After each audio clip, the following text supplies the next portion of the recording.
So, when you break an arm, the X-ray shows this clean, jagged line, and the diagnosis is incredibly simple. Right, it's broken. Right. Yeah, it's just black and white. Exactly.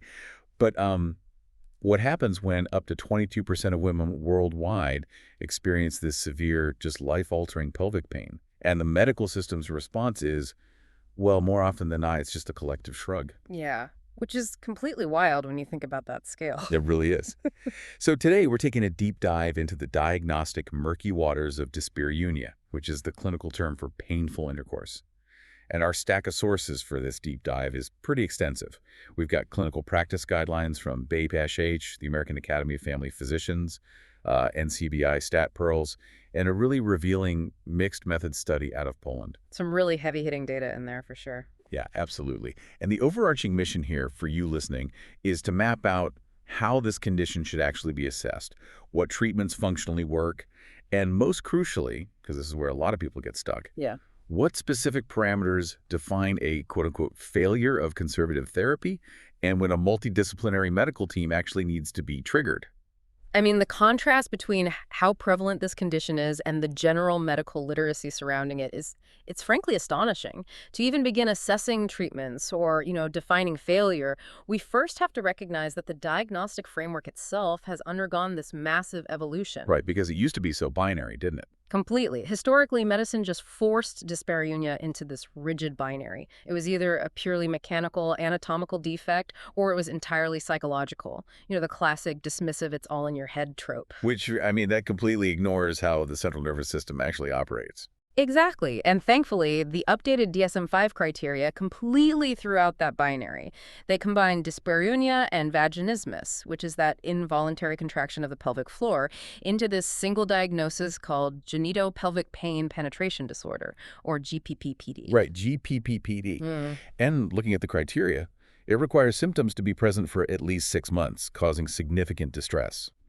But the big thing is it explicitly folds in fear, anxiety, and muscular spasms. It's a full embrace of the biopsychosocial model. It really is. It forces clinicians to finally acknowledge that physical pathology and psychological impact they're fused together in this continuous feedback loop. Like when the brain anticipates pain, it activates the sympathetic nervous system. The fight or flight response. Exactly. And that triggers a localized inflammatory response and a physical guarding reflex in the pelvic floor musculature.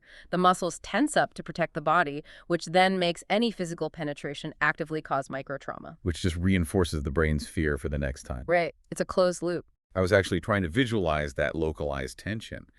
And the most universal equivalent seems to be like that defensive flinch you get right before a needle prick. You know the shot's going to hurt, so you instinctively lock up your arm, which ironically makes the needle hurt more because the muscle fibers are dense and contracted instead of pliable. That analogy scales up perfectly to the pelvic floor, honestly. But we also have to separate the mechanics of the pain if we're going to treat it. The clinical guidelines divide the physical presentation into superficial, meaning entry pain, and deep pain. And that classification is huge, right? Because it changes everything. It dictates the entire treatment trajectory because the mechanical triggers are just wildly different. Right, because looking at the sources, deep pain triggers include things like hypertonicity of the obturator internus or the piriformis muscles. We're talking about heavy, deep stabilizing muscles in the pelvis and the buttocks. Yeah, the heavy lifters of the pelvic bowl. Exactly. And if those are chronically locked up, they can actually compress the deep sciatic and pelvic nerve branches. Or, take pudendal nerve entrapment, which is this prime example of deep structural pain. The pudendal nerve navigates through this really narrow, bony passage called Alcock's canal. Alcock's canal. Yeah. And if that nerve gets compressed by surrounding fascial tension or, say, an old sports injury, it severely alters the afferent pain pathways. The patient experiences intense, radiating pain, not just during deep intercourse, but often just from, sitting in a chair for too long. Wow. And then on the superficial side, the triggers are completely different. The guidelines point to things as localized as an unrecognized allergy to natural rubber latex condoms, presenting purely as contact dermatitis, burning and swelling right at the entrance. Right. So if the biological mechanisms, whether it's a trapped nerve, a contact allergy, a hypertonic muscle, if they're this well documented, you'd logically assume the diagnostic process in a standard clinic is streamlined and highly targeted. You would assume that. But the patient experience data paints a completely different and frankly devastating picture. Let's pull from that Polish mixed methods study. They surveyed women actively dealing with this, and the mean pain intensity reported was a 7 out of 10. Which is astronomical for a mean score. Right. A 7 out of 10 is not mild discomfort. That is severe system-shocking pain. Yet the qualitative feedback reveals the staggering disconnect between the severity of the patient's lived experience and the clinician's actual responses. There was one specific quote from a 25-year-old woman that just highlights this perfectly. She experienced sharp, burning pain every single time she attempted intercourse. She finally advocates for herself, tells her doctor, and the doctor responds. And this is a quote, "Intercourse is possible, so from a medical point of view, there's no problem." I mean, it represents a fundamental failure of clinical duty, just a total failure. And the broader epidemiological data proves this isn't just one bad doctor, unfortunately. The DUES study analyzed claims data from over 1 million women in the United States diagnosed with dyspareunia. And a sample size of over 1 million means we are looking at real systemic trends. Exactly. And the treatment trends are horrifying. Out of those million-plus women, only 6.8% were prescribed vaginal estrogen, which is a frontline treatment. Wow. And a microscopic 0.07% were referred to physical therapy. Meanwhile, 18.7% were simply prescribed opioids or benzodiazepines. Wait, I have to pause on that because it makes zero sense mechanically. If a patient presents with a localized guarding reflex or a trapped pudendal nerve, how does a systemic opioid do anything other than just mask the issue while introducing a massive risk of dependency? It doesn't. That's the problem. Opioids simply blunt the central nervous system's pain receptors. They do absolutely nothing to release localized fascial restrictions or address tissue atrophy. Right. And benzodiazepines might offer this mild systemic muscle relaxation and blunt the anxiety loop temporarily, but they don't retrain the localized pelvic floor muscles, and they don't address the root cause. This prescribing behavior stems from a historical fragmentation in women's health training. How so? Well, for decades, standard gynecological training heavily prioritized obstetrics and basic cytology, like pap smears.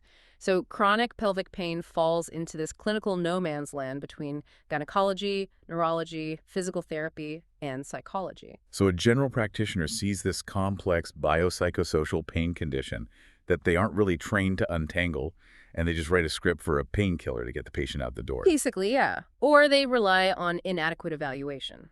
The guidelines strongly advocate for specific diagnostic tools, like the Vaginal Penetration Skills Scale, the VPSS-29, or its shorter version, the VPSS-SF-11. Okay, and what are those exactly? They're validated self-report matrices designed to categorize the specific severity and the mechanical limitations of GPPPD.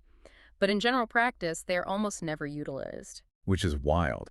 So assuming a patient does find a clinician who actually uses those scales and understands the biopsychosocial model, what is the gold standard of conservative therapy? Like, what's the baseline they should expect before any drastic measures are taken? The baseline must be multimodal.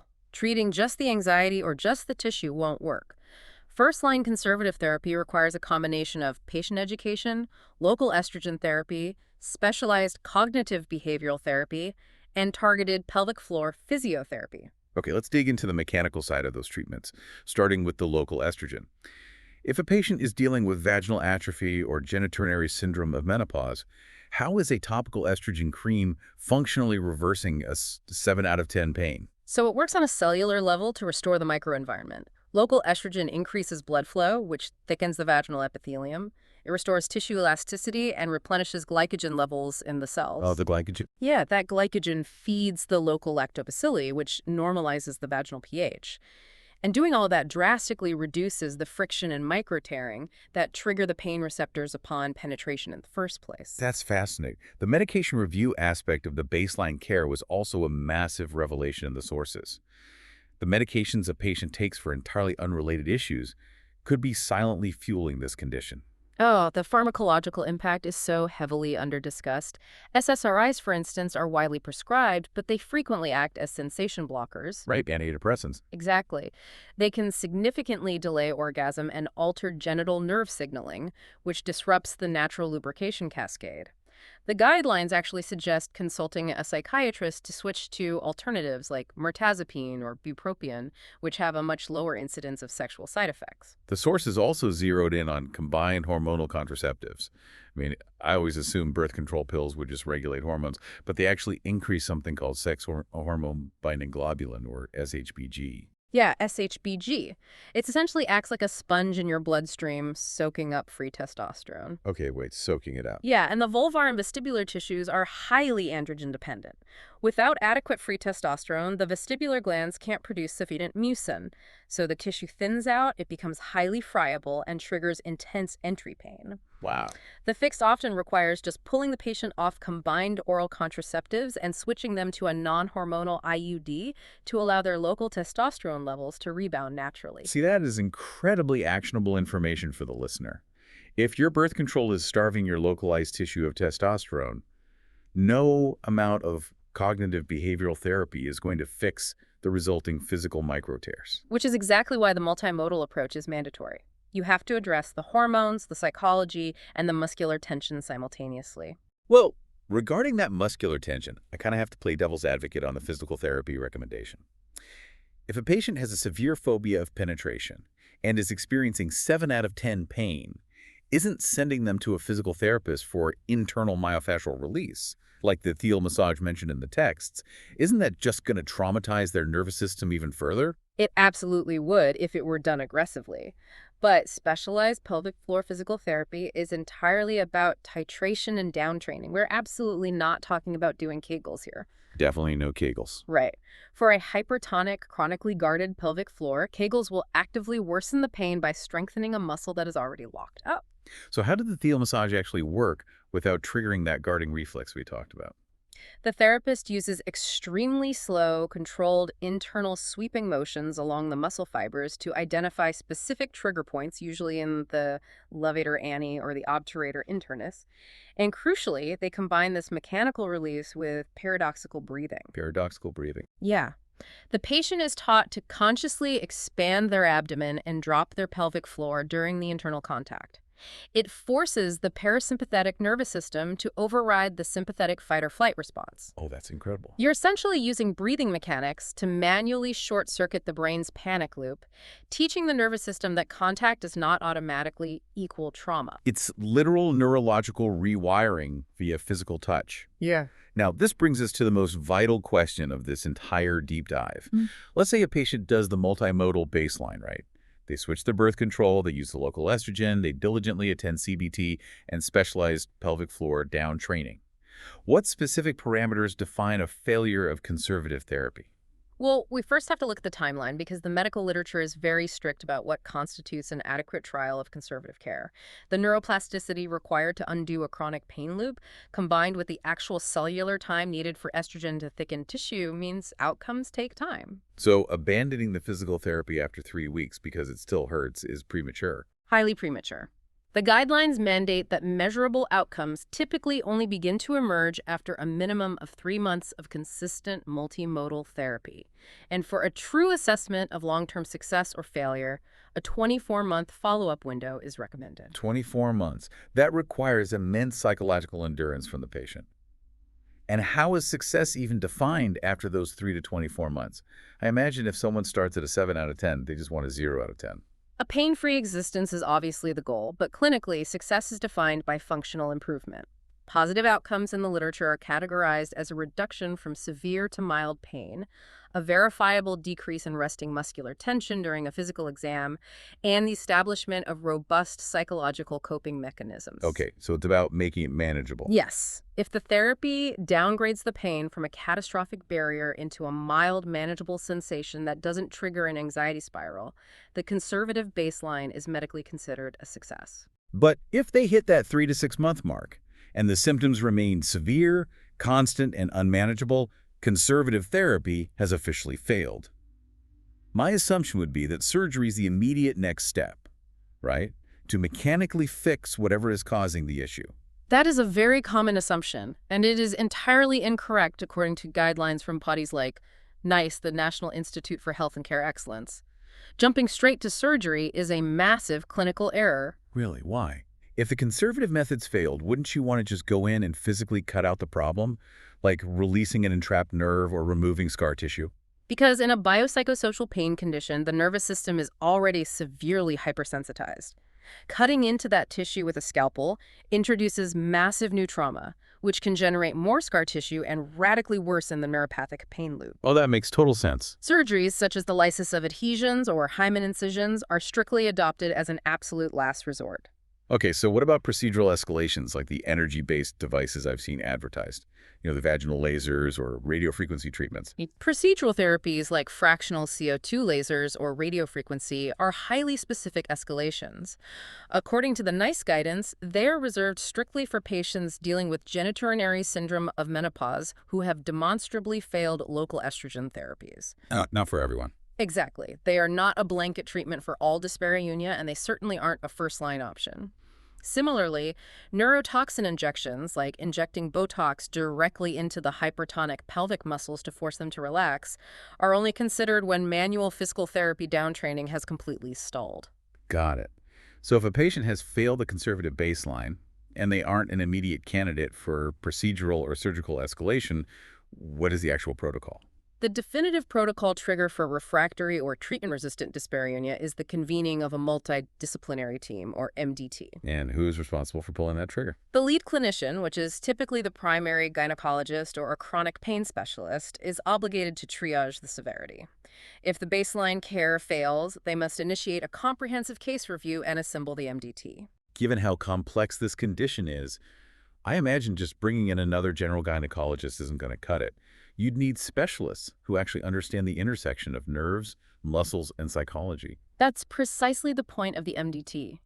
A standard MDT for this level of complex pelvic pain should integrate urogynecologists, chronic pain physicians, highly specialized pelvic floor physical therapists, and pain psychologists or certified sex therapists. Why specifically a pain psychologist over, say, a standard therapist? Because a standard therapist might focus on generalized anxiety, whereas a pain psychologist specializes in somatic symptom tracking and cognitive restructuring specifically related to neurological pain pathways. Oh, interesting. Yeah, they help the patient actively decouple the physical sensation from the emotional terror it produces. And if the MDT works together, implements all their advanced strategies, and the patient is, still experiencing severe life-altering pain. At that point, the guidelines dictate a referral to a highly specialized pain management clinic for interventional strategies.